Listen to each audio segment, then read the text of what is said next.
terminar la emisión de este día y todavía es tiempo de que nos escriban. Recuerden que nos encuentran en Facebook como Fondo Radio, como Larisa García Bojorquez y como Marcelo Velázquez Oficial.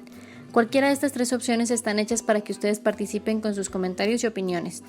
Nuestro trabajo solo tiene razón de ser si logramos que ustedes estén en comunicación con nosotros, ya que en la medida que nosotros abordemos temas que ustedes encuentran interesantes es que seguiremos al aire. Regreso los micrófonos a la mesa de invitados.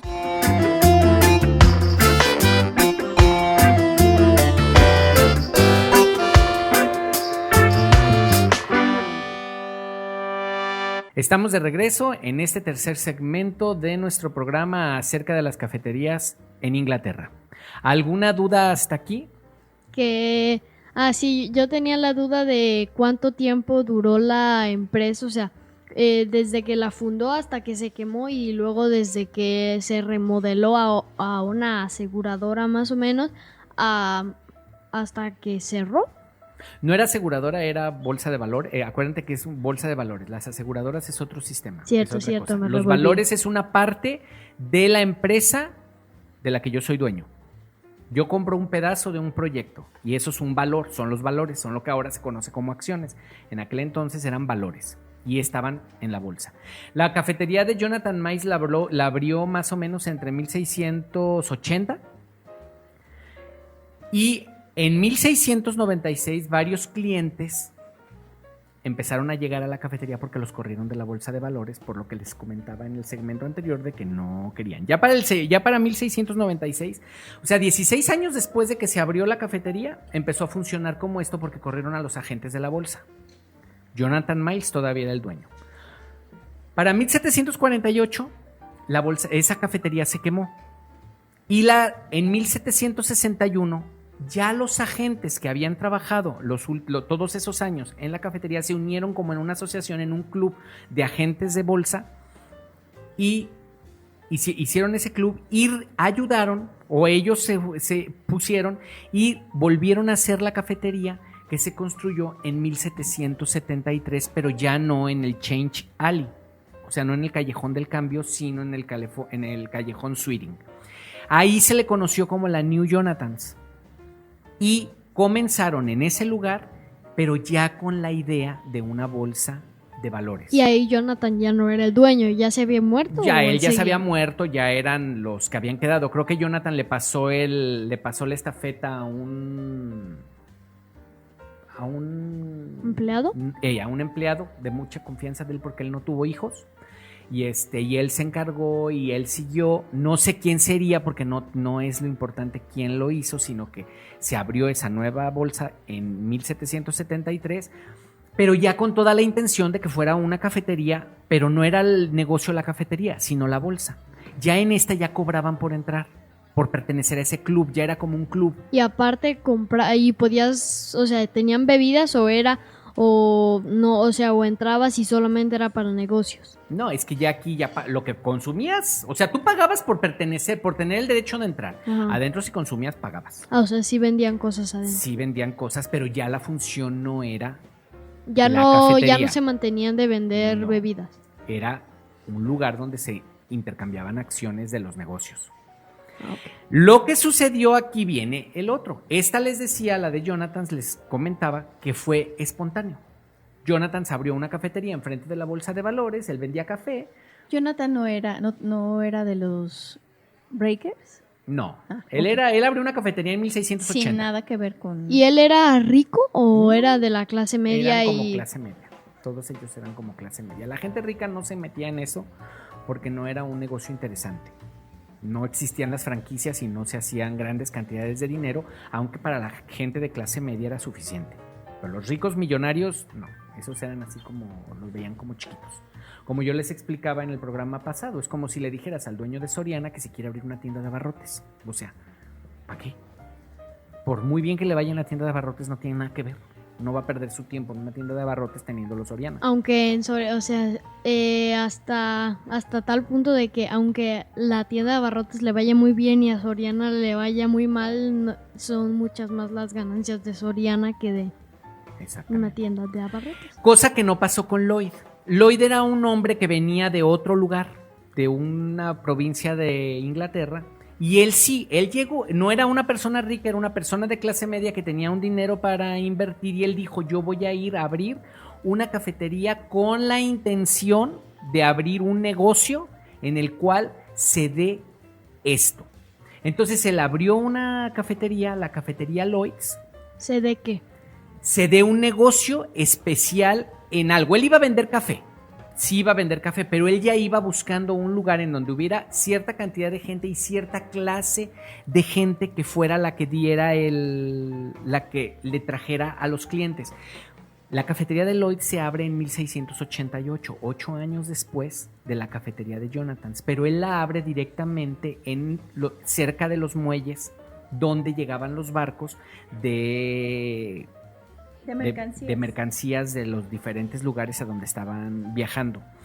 Abre la cafetería y empiezan a llegar las gentes de los barcos. Lo que él no contaba era con que en ese lugar iban a llegar las gentes de los barcos. Él quería el paso de la gente y llegaban las personas.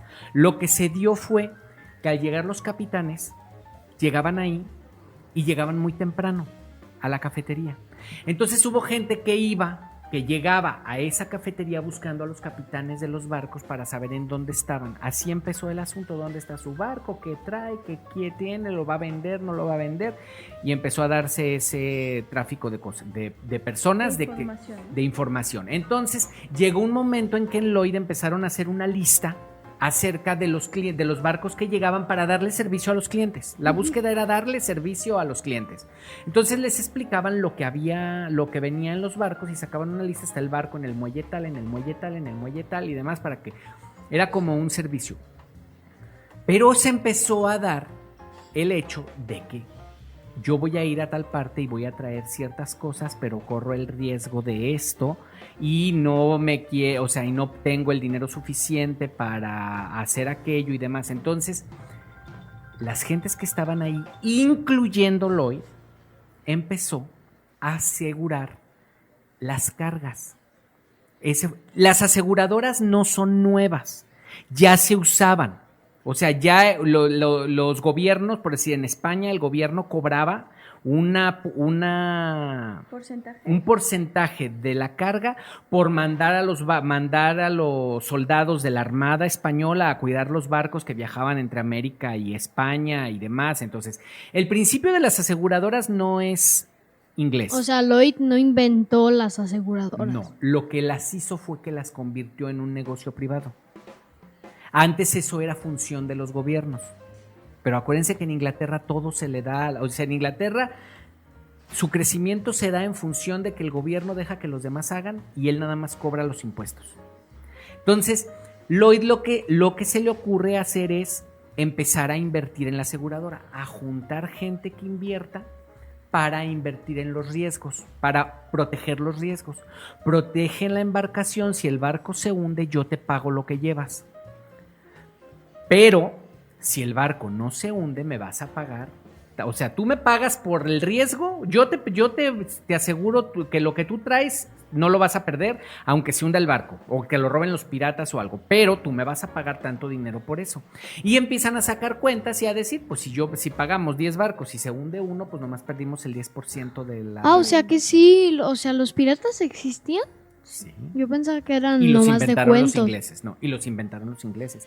Ya lo veremos en su momento y cayeron en sus propias redes cayeron.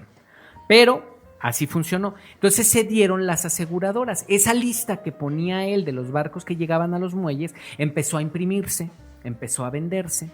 Empezaron a darse muchas cosas alrededor de esa lista que con el tiempo, hasta la fecha, se sigue haciendo. Obviamente ya es por internet, ya no se imprime, se imprimieron 60,000 números. 60,000 y pico de números desde este tiempo hasta la fecha. No sé con qué regularidad hubo diferencias, o sea, no siempre se... ¿Números te refieres a la información contenida fascículos, cada revista, como quien dice.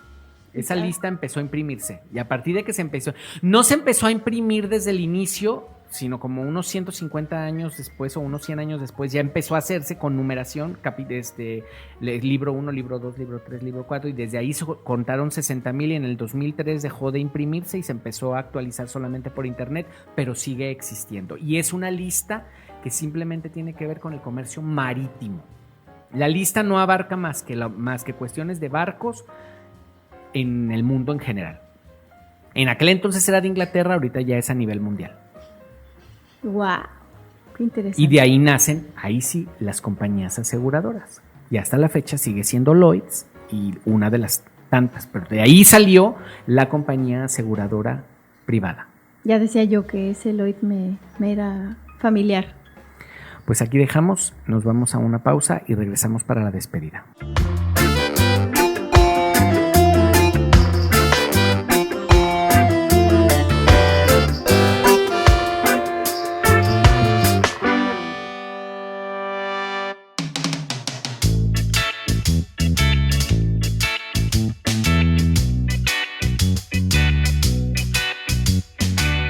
Lloyd's List es una de las publicaciones periódicas más antiguas del mundo, con noticias semanales de envíos en Londres desde 1734.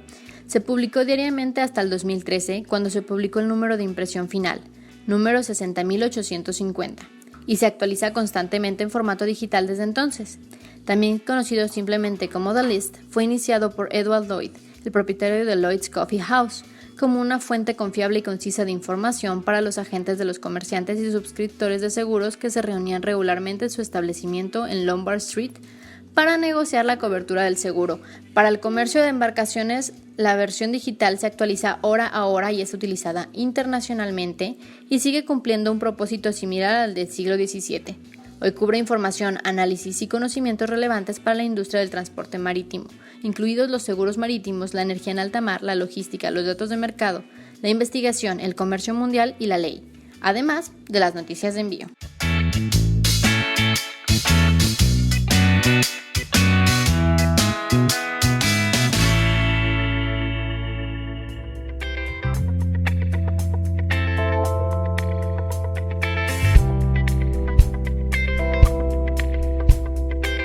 Y ahora nos iremos escuchando una canción noventera a cargo del grupo de Mike Rutherford en su grupo paralelo a Genesis que formó junto con Paul Parrack, el que llamaremos Mike and the Mechanics, y de ellos escucharemos Another Cup of Coffee.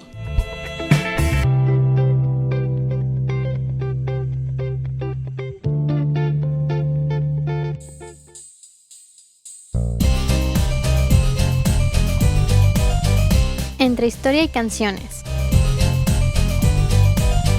La historia al compás de la música. Con Marcelo Velázquez y Larisa García en voz y audio. Producido por Creativa Radio Producciones. Escúchanos en fondoradio.epici.com. Búscame en Facebook como Larisa García Bojorquez. Búscame como Marcelo Velázquez Oficial. Y disponte a escucharnos que en breves segundos comenzamos.